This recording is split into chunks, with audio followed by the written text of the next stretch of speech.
Good afternoon. Imagine a scenario in which somebody is taken hostage and there's a ransom that is being asked for, demanded to get the person back.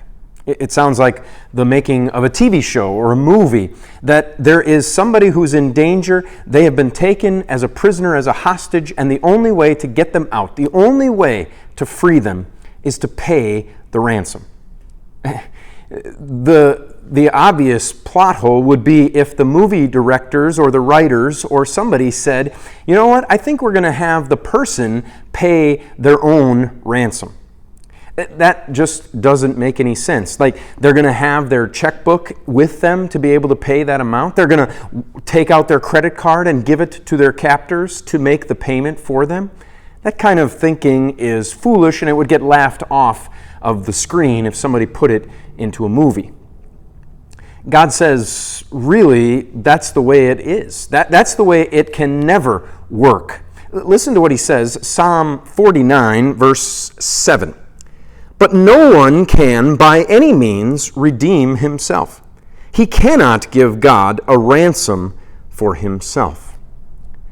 The thought that we would be able to come before God as prisoners to our sinfulness, as captives to our sinful nature, and separated from God, and say, God, I'm going to pay for myself to get out of this prison.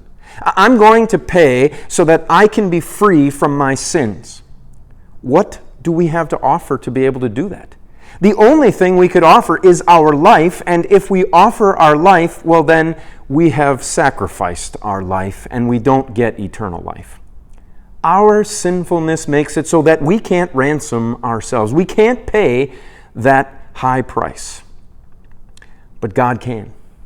And God has paid the price. See, you can't ransom yourself to God, but God can ransom you to himself.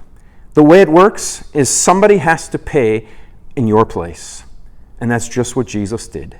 Jesus is the one who made the payment on behalf of you. It required one perfect life for your life. And that's just what Jesus lived. Perfect in your place, exchanged for you, paid to God with his own death on the cross.